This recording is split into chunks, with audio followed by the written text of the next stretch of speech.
Hola amigos de Ver Cerca Televisión, ya estamos nuevamente en doble vía para conversar sobre temas de actualidad con interesantes invitados. Esta semana tenemos al presidente provincial del Partido Comunista, don Yuri Godoy, y con él vamos a conversar un poco lo que ha sido la semana pasada en este tema, sobre todo lo que fue el acuerdo de la reforma tributaria, donde hubo un intercambio ahí bastante interesante. Don Yuri, ¿cómo está? Hola, buenas tardes, bien, aquí con harta tarea, con harto desafíos nuevos propios de la experiencia nueva que estamos viviendo los comunistas. Para nosotros gobernar es una experiencia que por más de 40 años se nos había negado. Así es. ¿Y cómo han sido estos 5 meses de integrar una alianza de gobierno después de estos 40 años? Mira, he tenido harto bemoles, experiencia bastante positiva en la relación con el gobierno regional. Y también experiencias que no han sido lo mejor en el sentido de que uno ve mucho... ¿Es como se esperaba situaciones la participación de un gobierno? Sí, yo creo que sí, no es muy novedoso en ese sentido. En general hay una situación que es bien interesante cuando tú tienes la posibilidad de construir con herramientas reales soluciones para la gente, pero también uno ve mucha disputa, mucha pelea chica por el tema de los cargos, de los... El cuoteo que se llama. Claro, el cuoteo. Pero es parte del juego de la política. Es parte, pero yo te digo, sinceramente nosotros no estamos acostumbrados a eso, no está dentro de nuestra ética política, entonces te cuesta acomodarte un poco. ¿Cuál cree usted que ha sido el principal aporte del comunismo en estos 5 meses de gobierno, de alianza con la nueva mayoría? Poner sintonía con la calle, llevar el gobierno a la gente, conversar, generar mucho diálogo. Calle para nosotros eso, el diálogo social. Se han generado desde el gobierno central mucha iniciativa al respecto y claramente este gobierno ha tenido un sello distinto. Acabamos de realizar hace un par de semanas atrás un encuentro regional de la nueva mayoría donde participaron más de 250 dirigentes sociales más el gobierno regional, el gabinete completo, parlamentarios como el diputado Patricio Vallespín y todo lo que constituye, lo que conforma la nueva mayoría, por primera vez desde el 90 en adelante, que se puede reunir a conversar, a plantear los temas de gobierno. Oiga, ¿y qué cambió con la concertación? Porque la nueva mayoría es la concertación más Partido Comunista en términos bastante simples, pero ¿qué cree usted que cambió en este conglomerado que vuelve al gobierno tras este paréntesis de 4 años de Sebastián Piñera? Claro, en términos matemáticos, la concertación más el PC, como dicen algunos, si se ve desde el punto de vista mecánico. Ahora, desde el punto de vista político, claramente la nueva mayoría te incorpora elementos cualitativos nuevos. ¿Cuáles son esos? Una dinámica de trabajo más cercana a la gente, una forma de hacer política con la gente, con las organizaciones sociales, y un programa de gobierno que busca generar cambios respecto de un modelo de desarrollo que está agotado y donde la ciudadanía se ha ido expresando por estos cambios, y la nueva mayoría se ha hecho carne de esa demanda de la ciudadanía. De hecho, cuando la presidenta Bachelet aún era candidata y asume esta condición de candidata presidencial, ella plantea algo que a nosotros nos hizo mucho sentido, que es que el objetivo de su gobierno iba a ser transformar los sueños de la calle en la acción del gobierno. ¿Y qué les parece a ustedes lo que sucedió la semana pasada con este acuerdo en el Senado de la reforma tributaria? Porque claro, uno piensa, ustedes ya tienen una cultura de sintonía con la calle, la concertación quizás la había perdido en el último tiempo, y ahora sucede este tema donde incluso el presidente de la Asociación de Bancos dice que es el padre del acuerdo de la reforma tributaria. Entonces, y dejándolo afuera a ustedes, ¿cómo se concilia todo eso? A ver, ¿Se sintieron pasados a llevar por la nueva mayoría o por la presidenta o por el ministro en este caso? ¿O por los senadores? Primero, yo creo que hay que rescatar algo. En todos estos meses, yo creo que este gobierno era un gobierno que iba despegando como un avión, tomando vuelo como avión, muchos anuncios muy importantes, y que todo esto el 21 de mayo queda plasmado en un compromiso, en la reafirmación de un compromiso por parte de la presidenta Bachelet con el programa por el cual fue electa. Y todo eso se fue reflejando en la agenda que fue instalando el gobierno. La reforma del sistema binominal, bueno, algunos bonos, el tema del voto chileno en el exterior, por ejemplo, algunas cuestiones que no estaban consideradas o relevadas dentro del programa, pero que eran interesantes, como la revisión del tema de la ley de pesca. Pero quizás el más emblemático de toda esa iniciativa ha sido la reforma tributaria, donde a ustedes se les deja fuera de este acuerdo en el Senado. La semana pasada nosotros conversamos con el diputado Fidel Espinosa, y nos decía que en el Senado no hay comunistas. Claro. Es una de las razones, pero no se entiende. Sí, pero hay dos cosas aquí que primero hay que poner en su contexto. Uno, lo más emblemático, la batalla, la madre de todas las batallas, como se podría decir, la batalla por la nueva Constitución. Y junto a ello, la reforma educacional. La reforma tributaria, que fue lo que se puso primero en la agenda, porque hay que asegurar los recursos para poder financiar las reformas sociales, perseguía 4 objetivos. El primero, los 8.200 millones de dólares o el 3% del PIB para poder financiar las reformas sociales, en particular la educación. Y segundo, eliminar el FUT, que se eliminó. Hay algunos que dicen que quedó un futito, pero...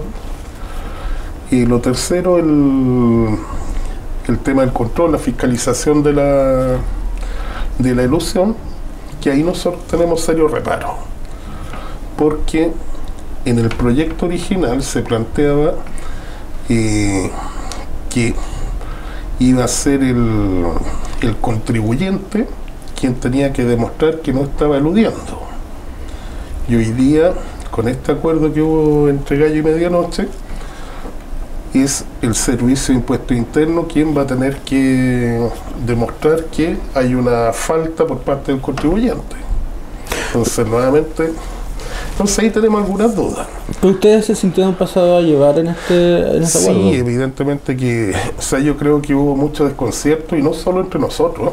Ojo con eso, porque, claro, si bien es cierto, nosotros no estamos en el Senado y no tenemos responsabilidad, pero en general, en la nueva mayoría, nosotros, claro, como partido en general, nos sentimos pasados a llevar, miramos con desazón, con desconcierto, porque como te decía, este era como un avión que iba despegando y tomando vuelo, y de repente como que... Porque no había necesidad de llegar a acuerdo con la oposición, si tenían los votos en el Senado, en la Cámara de Diputados. Exactamente, no existía esa necesidad. ¿Quién está remando para el otro lado dentro de la concertación entonces? Yo creo que los que están remando al revés son aquellos que todavía se resisten a creer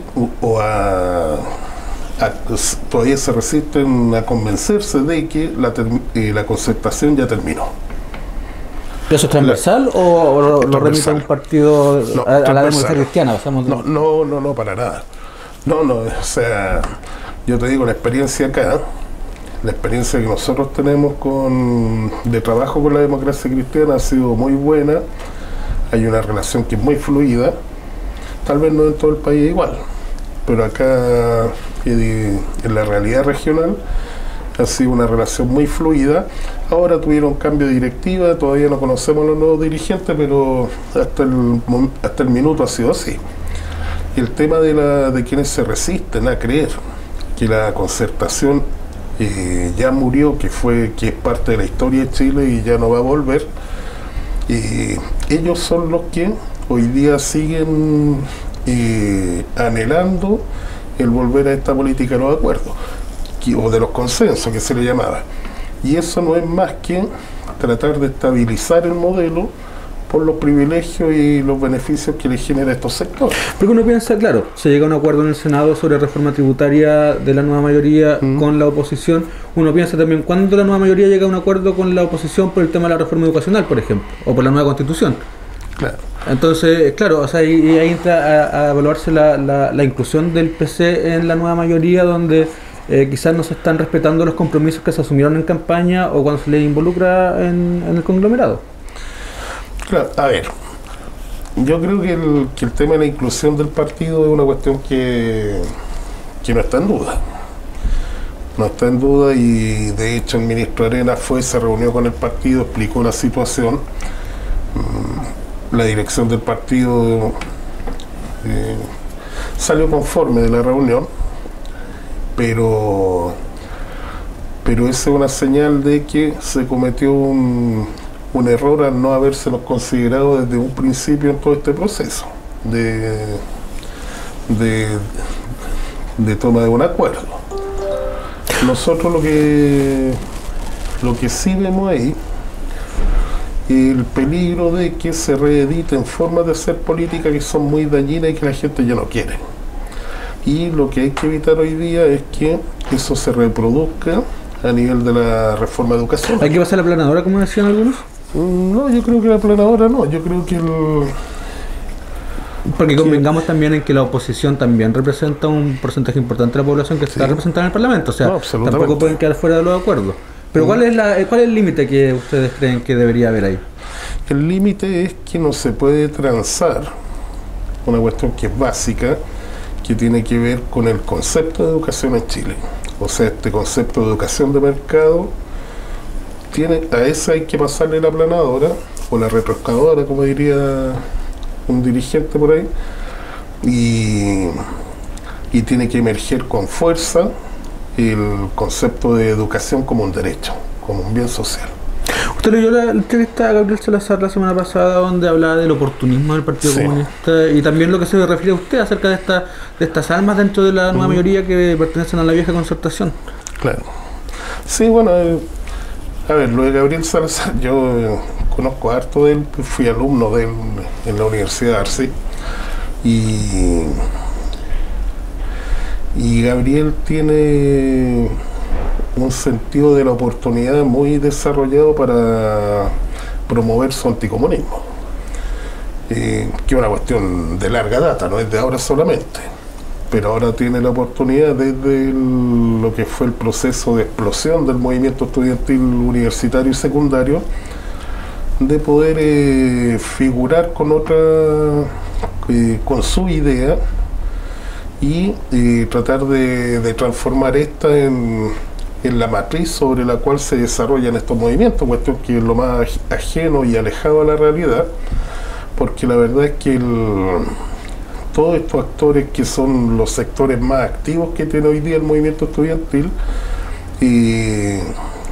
no representan la gran fuerza que aparentan representar, y se generan contradicciones, por ejemplo, como la ocurrida en el Instituto Nacional, en el Liceo de Aplicación, donde un grupo pequeño pretende imponer a una mayoría acciones, digámoslo así, en términos de Salazar, de control popular, de poder popular, que finalmente están perdiendo legitimidad y le están haciendo el juego a las posiciones que la derecha está explotando, como lo es, por ejemplo, todo el tema de la selección, por mencionar un caso. La semana pasada se cumplieron 75 años del nacimiento de Gladys Marín, ¿cierto? Sí.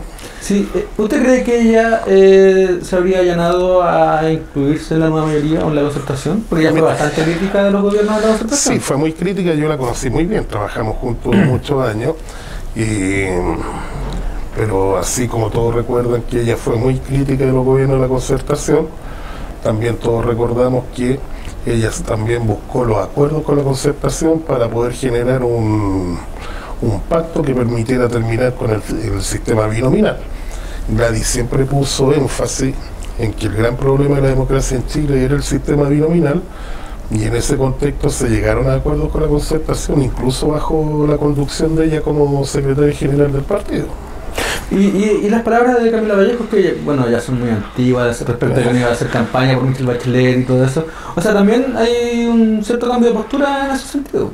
Sí, hay un cambio de postura y yo creo que es propio del desarrollo de la política. Uno puede tener una... Porque siempre se habla de la consecuencia de Gladys Marín en ese sentido. Pero, o sea, lo que... Es que la consecuencia de Gladys era justamente identificar los problemas, los obstáculos y luchar para sortear esos obstáculos.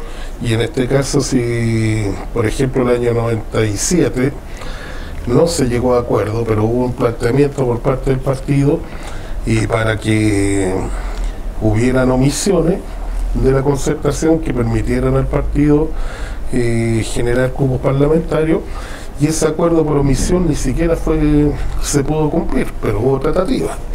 Y después el 2001 ya hubieron algunos acuerdos por omisión.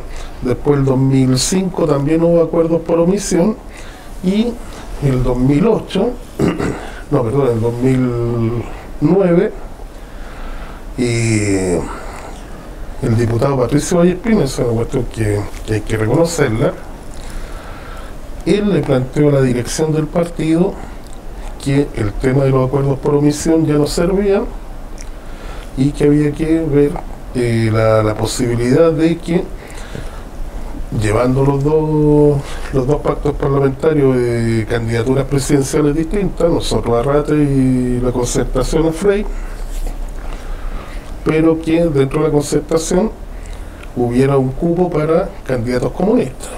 El primer acercamiento entre una mayoría era...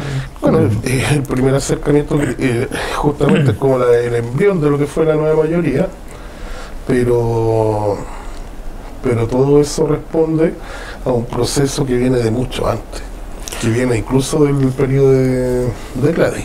Don Yuri, vamos a hacer una breve pausa y ya continuamos para conversar en el segundo bloque de nuestro programa Doble Vía.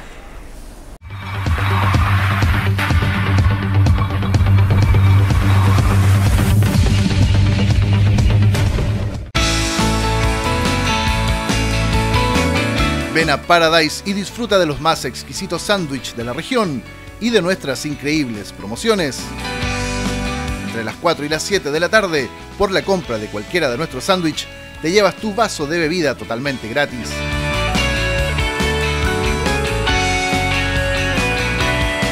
Encuéntranos en San Francisco 669, Puerto Varas.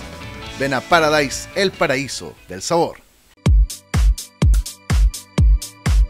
Mi nombre es Carolina Tejeda y los invito a conocer nuestro salón, orientado a damas, varones y niños, con una amplia gama de servicios, mejor calidad de productos y atención personalizada.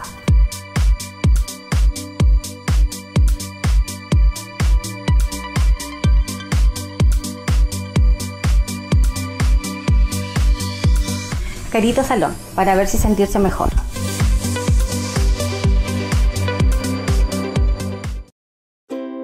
Boutique Westfalia, a la vanguardia de la moda femenina, con exclusivas tenidas para damas y bebés, hermosos accesorios, aros, pulseras, collares, y para ellas y ellos, una gran variedad de perfumes originales.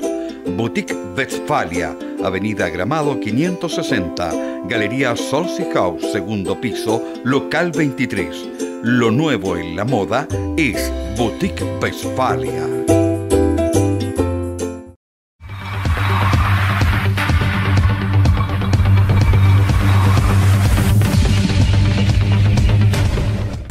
Bueno amigos, ya estamos de vuelta en Doble Vía, nuestro segundo bloque, conversando con el presidente provincial del Partido Comunista, don Yuri Godoy. Don Yuri, ustedes tuvieron un pequeño incidente al principio del gobierno acá en la región con la salida del Ceremi de Cultura, quien había sido nombrado inicialmente, y después se nombró nuevamente al actual Ceremi. Ahí hubo también unos 4 nombres que fueron rechazados, que... una pequeña crisis ahí. No, a ver, primero el tema de Lorenzo, el que haya sido nominado para nosotros fue, en general, para el partido y para el mundo del arte y la cultura, fue un hecho muy significativo.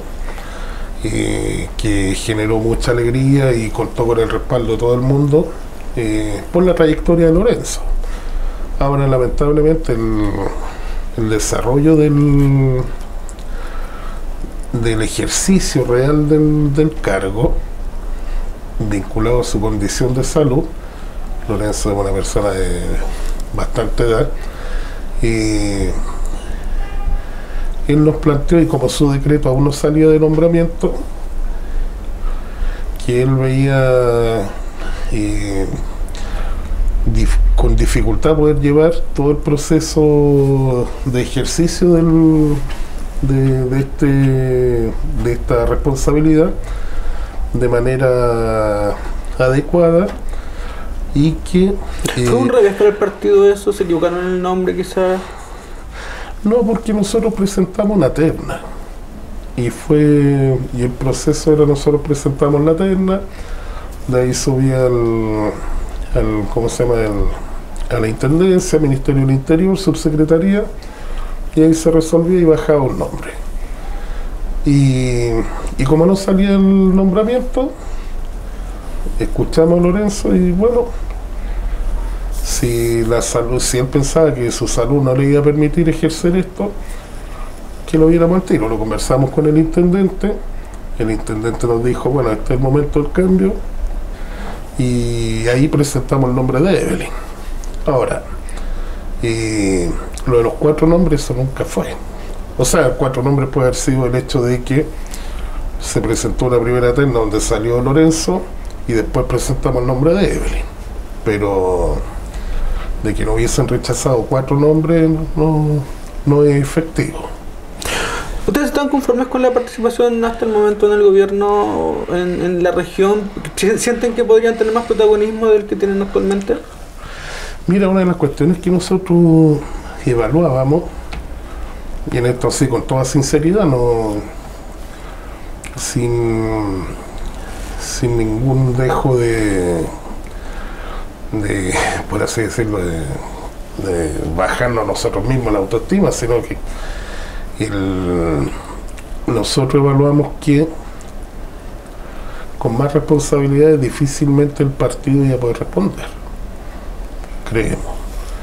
Por lo tanto, con lo que hoy día tenemos, creemos que estamos en el óptimo para poder aportar de manera significativa a las tareas que nos están planteando. Pero en el futuro ustedes aspiran, por ejemplo, a tener más cargo, quizá, no sé, un candidato a senador, diputado.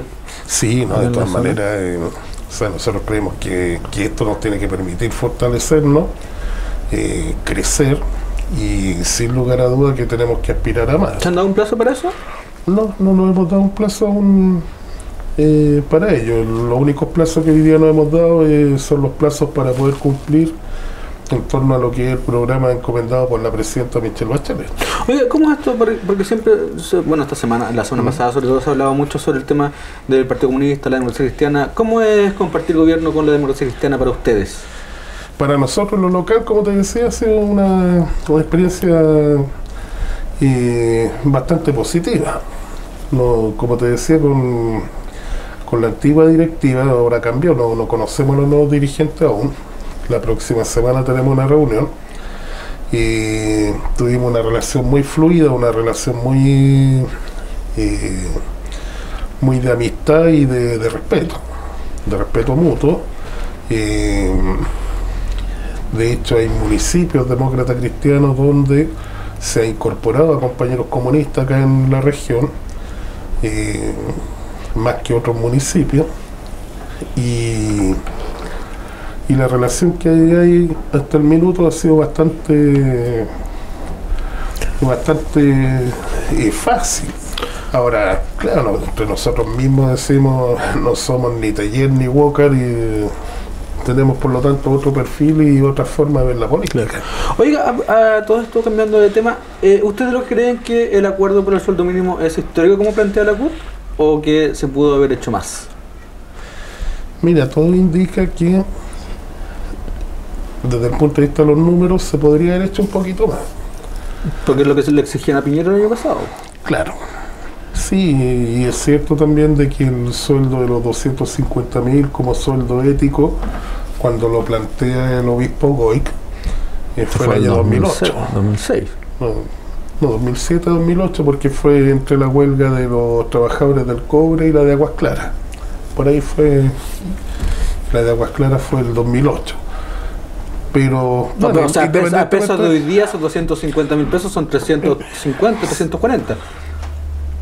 Más o menos, por eso digo, o sea, se pudo haber hecho un... Es que de repente, claro, comunicacionalmente quedó instalado el tema de los 250 y nadie respondió al tema de los 250.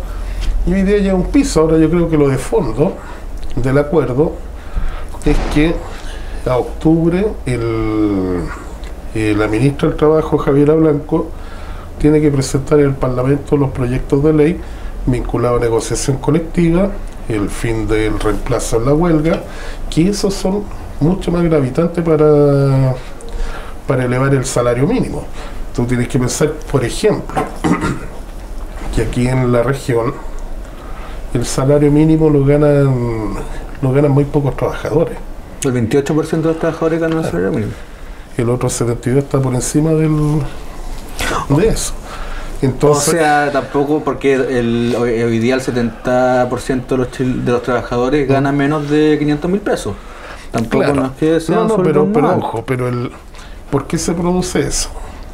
Porque ponte tú en la industria del salmón, tú tienes sueldos base de 250 más la gratificación legal garantizada más el bono de producción. Pero eso, ¿cómo lo logran? En la Multiexport, por ejemplo, tenían sueldos, en el 2008, antes de la crisis de Lisa, el que menos ganaba 500 lucas. ¿Y cómo lo lograron? Con negociación colectiva. Entonces, ellos no están en el rango de los 250.000. Pero bueno, hoy día Chile es de los países que menor negociación colectiva tiene actualmente. Claro. Se pretende cambiar esto a través de un cambio, porque no solamente eso, porque también es un cambio completo al código laboral, que hoy día, que este año está cumpliendo, tengo entendido, cerca de 40 años, 4 décadas, que viene del gobierno de Pinochet y que aún no se ha cambiado. Y a veces hay una teoría de que en las redes sociales hay un artículo en El Mostrador, creo que fue, que decía que, claro, o sea, los empresarios a la reforma tributaria básicamente les da lo mismo, siempre y cuando no se les toque el código laboral. Claro. Y hay un acuerdo y habría un acuerdo tácito entre empresarios y gobiernos para, como estos acuerdos, estos reglines que dicen que, como decía el ministro, también hay un acuerdo abierto, público, firmado en un protocolo, donde la CUT acepta los 250.000 como reajuste de aquí a enero del 2016, pero de aquí a octubre la ministra Blanco tiene que presentar toda esta reforma al Código del Trabajo. ¿Y dónde se va a negociar eso? ¿En qué cocina? Esa se cocina en el Parlamento, y con los trabajadores ahí atentos, vigilantes a todo este proceso de debate. Y eso es estratégico. O sea, si tú tienes que pensar, por ejemplo, que en materia de negociación colectiva, hoy día los trabajadores no tienen, o sea, el empresario tiene derecho a reemplazar a los trabajadores en huelga. Entonces, ¿de qué huelga estamos hablando? Aguas Claras duró 53 días en huelga y los empresarios no se movieron de su propuesta de reajuste porque podían reemplazar a los trabajadores. Claro, es un tema de fondo que hay que eliminar quizás de una vez por todas. Oiga, a propósito de acuerdos y desacuerdos, desde la misma concertación o nueva mayoría, han habido voces que aún no tienen claro cómo se va a hacer este cambio a la Constitución. Unos hablan de Asamblea Constituyente, otros hablan de que esto se debe hacer en el Parlamento. Andrés Saldívar señalaba la semana pasada también que el Parlamento en sí era un poder constituyente. Claro. ¿Cuál va a ser la posición de ustedes en esto? Porque nuestra, siempre fue Asamblea Constituyente. La posición nuestra siempre ha sido y va a ser la Asamblea Constituyente. Se constituyó en el Parlamento, en la Cámara de Diputados, una bancada por la Asamblea Constituyente, donde está Yanna Proboste, que no es comunista, está el diputado socialista, radical, PPD, y todos los diputados comunistas. Esta es una bancada que ya reúne 40 diputados. Pero cuando uno y va escucha creciendo. líderes, por ejemplo, como Camilo Escalona o Osvaldo Andrade diciendo que la Asamblea Constituyente fuma opio, uno piensa, en el fondo, quién toma las decisiones o a quiénes responde el poder. Y cuando esas personas se niegan a esto, desde la democracia cristiana también, Andrés Saldívar, uno piensa, chuta, al final va a haber una reforma a la Constitución en el Parlamento como la que fue con Lagos finalmente, y no una Asamblea Constituyente como se exige. Bueno, hay que ver cómo avanza el proceso. Yo creo que lo más probable es que termine en un proceso mixto, donde el Parlamento va a jugar un rol preponderante, donde va a haber consulta ciudadana. Puede ser ese como el desenlace más probable, pero nosotros vamos a seguir empujando, porque aquí también efectivamente hay dos almas. El alma de la nueva mayoría, el alma de la concertación, y en algún minuto van a tener que producir una síntesis, y la síntesis yo creo que va a ser por ahí un sistema intermedio, algo a la chilena. ¿Y un plebiscito está descartado? O sea, yo creo que el plebiscito tiene que ser la herramienta que va a refrendar todo este proceso. Oiga, cambiando de tema y ya para terminar un poco de política regional, ¿qué le parece a usted los desencuentros que hay en torno al relleno sanitario La Laja, donde hay dos alcaldes socialistas que están en disputa por esto? También hay una disputa del diputado Fidel Espinosa con el alcalde socialista de Yanquihue. De Yanquihue, claro. Claro, o sea, donde, como se decía en el Parlamento, en la reforma tributaria, no había necesidad de hacer un acuerdo con la oposición, se hizo, y aquí como no hay oposición con quien pelear, se pelean entre ellos mismos. Sí, mira, yo estuve en el Consejo Municipal el día martes, y yo encuentro que Geroy tiene razones muy loables al plantear el tema de un vertedero en Puerto Montt y salirse del tema de La Laja. Pero estos conflictos al interior del Partido Socialista, ¿qué opinión les merece? Es que es parte de la disciplina del Partido Socialista. Ellos se manejan con tendencia, es un partido que es distinto al nuestro. El nuestro es uno monolítico y ellos se manejan con tendencia. Entonces las distintas tendencias tienen que ponerse de acuerdo entre sí, y nosotros en ese contexto observamos desde la galería, y lo que resuelvan ellos es sobre lo cual nosotros vamos a trabajar o opinar. Pero meternos en sus conflictos internos no es... No, claro, era solo no es como se llama parte de nuestra lógica, de nuestra dinámica. ¿Cuál cree usted que va a ser a futuro, en el corto plazo, la discusión en la discusión política en este país? La más importante, aparte de la reforma educacional, obviamente. Sí, no, la reforma educacional viene con todo. Yo creo que va a absorber la agenda. Va a ser el gran debate, porque la experiencia que deja y que marca el acuerdo en el Senado va a situar en otro nivel el tema de la reforma educacional, con muchos más temores, porque aquí veníamos en un proceso, como te decía, había mucha confianza, optimismo, y de repente algo te dice, no, hasta acá no más llega la cosa. ¿Y aquí en la región, cuáles son los temas que cree usted que podrían generar conflicto al interior de la nueva mayoría? Al interior de la nueva mayoría, yo creo que las formas de hacer política que pudieran resultar de todo este proceso de acuerdo. El tema... ¿La instalación del gobierno fue traumática casi? Sí, yo creo que hubo mucha desesperación con el tema de la instalación del gobierno. Un montón de trabas, de aseguramientos que dejó el gobierno pasado. Imagínate que en cultura todos los cargos de confianza están hasta diciembre y no se pueden remover, ya sea porque están con fuero maternal, porque les modificaron una parte del contrato.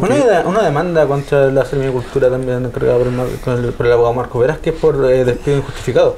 Claro, es que trataron de aprovecharse ahí de un tema que, claro, ellos en cultura no se dieron cuenta que le habían borrado la parte de necesidad de la empresa bueno, en este caso de la institución, al contrato, y de ahí se hizo un mal procedimiento. Pero esto lo han querido aprovechar políticamente para decir que ¿cómo se llama? Que Evelyn discriminó a la periodista, siendo que nunca hubo discriminación y ¿cómo se llama? Y ahí en ese contexto la ley Zamudio no tiene nada que ver. Ahora, de lo que viene para adelante, yo creo que es un tema que va a ser complicado y que hay que empezar a preparar condiciones para poder responder a el de la pesca artesanal. Ese viene difícil por el tema que se acaban las cuotas. Así es. No es un tema que vamos a seguir en nuestro departamento de prensa. Don Yuri, llegamos al final de nuestra conversación. Muchas gracias por estar con nosotros. Esperamos tenerlo en una nueva oportunidad. Gracias a ti, gracias por la invitación y bueno, a disposición de ustedes, y cualquier cosa que se le ofrezca, ahí estaremos atentos a ayudar, a colaborar. Ok, muchas gracias. Bueno amigos, llegamos al final de nuestra conversación con don Yuri Godoy, presidente provincial del Partido Comunista en la provincia de Yanquihue. Por mi parte nos despedimos hasta el próximo lunes en una nueva e interesante conversación con nuestros invitados. Muchas gracias y hasta pronto.